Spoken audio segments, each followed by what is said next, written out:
welcome and welcome back to Perch Preaches. Before we get started on today's topic, I just want to say thank you so much to everybody who watched the last video, liked and commented and shared with their friends. It means so much to me. I love you guys so much. Petunia is immaculate. She's very gorgeous. She's got red hair. Smart, Resourceful. Funny. A queen. Exquisite. wise clown, like an intellectual clown.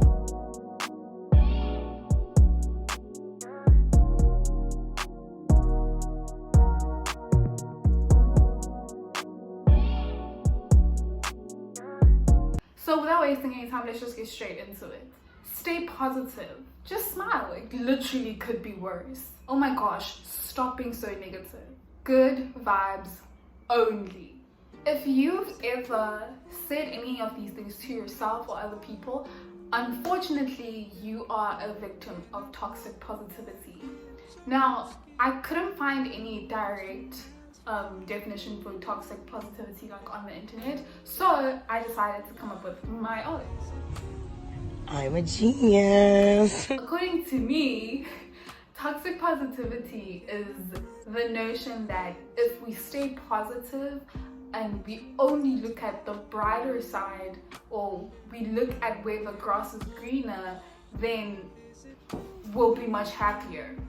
If we stop thinking about all the negative things and we just ignore all the bad in our situations, then eventually they'll all go away. Now, this is unfortunate and is not healthy for your mental health. Ignoring the snake in the corner of your room is not going to make the snake disappear. Saying, but at least the snake didn't bite me, is not going to make the snake disappear either. Toxic positivity would be you completely ignoring the fact that there are things that are going wrong and choosing to look at the brighter side of things. Now, I'm not saying you shouldn't be positive. No, don't get me wrong. But what I am saying is that too much positivity could end up being detrimental to your reality and your mental health. Period.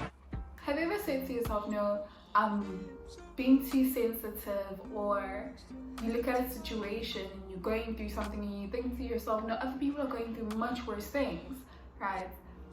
Or it could be worse, or you get into an accident and someone says to you, no, but at least you didn't die. The fact that you didn't die doesn't erase the fact that you're now traumatized by the accident itself. It doesn't erase the fact that you almost died in that car accident, right? So that's where positivity becomes toxic, when it completely denies certain human emotions and isolates struggles. Toxic positivity leads to you gaslighting yourself, and I'll explain what gaslighting is a little bit further on. Toxic positivity undervalues real negative emotions. Of course, it's not nice to feel sad, it's not nice to feel depressed or feel anxiety or whatever, but those emotions are real, and ignoring them or pretending as if they don't exist does not solve the problem. Toxic positivity also overvalues positive emotions, which is that's not real. That's not what life is. Life isn't about focusing on only being happy, because things happen, hey? Life is tough. The cow is eating chappies. It's absolutely, I don't know what that means, but basically life is difficult. And constantly telling yourself that no, I'm happy, or no, everything is going to be okay eventually, and not doing anything about it becomes really just, you know what I mean? When is positivity more toxic than beneficial, right?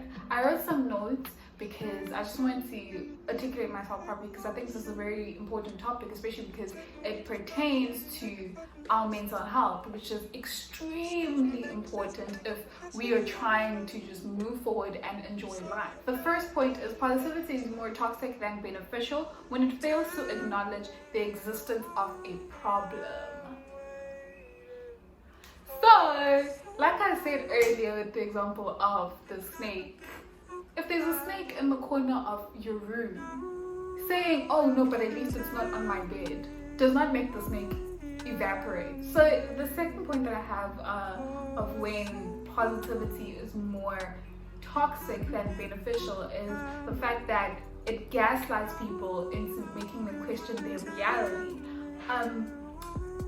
So I mentioned gaslighting earlier, and for anyone who doesn't know, gaslighting is a form of emotional abuse or manipulation that causes the victim to question their reality, right? So you'll be asking yourself, maybe am I being too dramatic or sensitive, or maybe I'm being too emotional?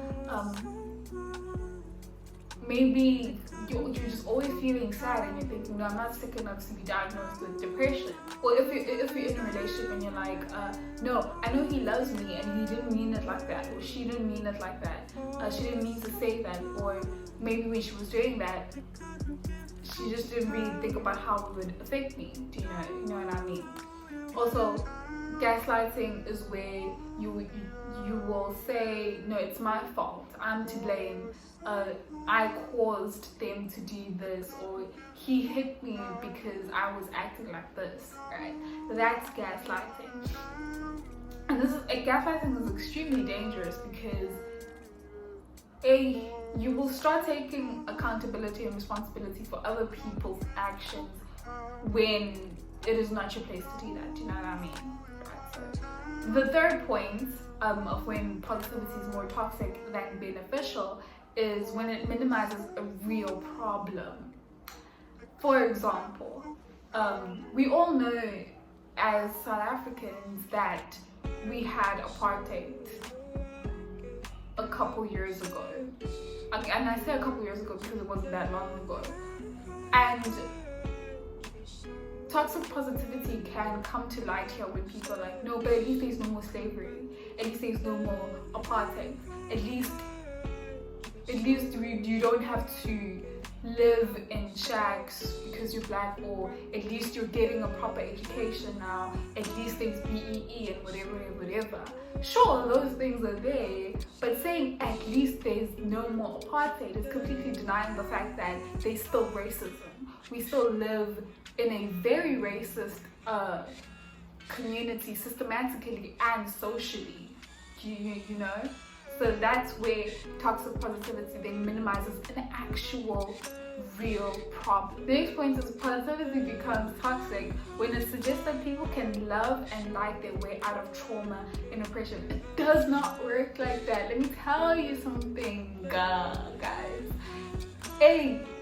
When something really bad happens to you, thinking about the brighter side or what didn't happen will not make the actual problem go away. Period. Like, if you were molested as a child and people are like, no, but at least you're fine now, at least it's no longer happening, that doesn't make the trauma or the fact that you were molested as a child go away. It doesn't. So that's when positivity then becomes toxic, when it denies an actual traumatic experience and minimizes it, right? And the last point of when positivity becomes more toxic than beneficial is when it invalidates someone's struggle or pain. And I cannot stress how important this is, because a lot of people will make you feel stupid for being hurt, or they will make you feel ashamed for being sad, which is stupid because, like, nobody can dictate your feelings for you. No one can tell you you have no right to feel sad when a situation made you feel sad or disrespected. Period. You're not overreacting, you're not being overly sensitive, and you're not being emotional. Those are your emotions and they're real. So don't let anyone tell you otherwise, because then it becomes toxic positivity. So in conclusion, I think we should bear in mind how we treat ourselves and how we treat other people, you know, because you may think you're helping. You may think, oh, let me just shove positivity down their throats and I'm going to be helping them get through it. But sometimes you could be gaslighting them, invalidating and minimizing their problem and their feelings, instead of saying, no, look at the bright side, Or instead of saying it could be worse, or at least you're alive, rather say, I'm here, do you want to talk? I'm listening, and whatever. And be very careful not to shove toxic positivity down your own throat. Don't always strive to be positive, because that's not reality. That's not real. Period. So if you want a more detailed description of toxic positivity, what it is, how to identify it, and how to not be toxically positive, you can head over to Lucy the Babe, which is my other Instagram account. I will post a very detailed post about toxic positivity, and I really hope that you think about what I just said and really like internalize it. You'll find that once you stop being toxically positive, you will start to acknowledge your emotions and then sift through them and heal properly. Today we're joined by Oreo, and I just wanted to ask her a couple questions. First of all, ma'am, do you think toxic positivity is real?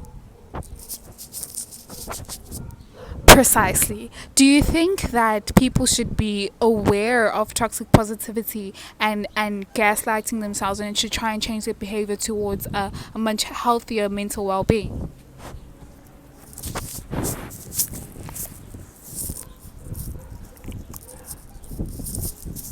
And there you have it, folks. Oreo has spoken. And that's it from me for today. If you have any thoughts to share on toxic positivity, just drop a comment down below and let me know what you think. Mwah.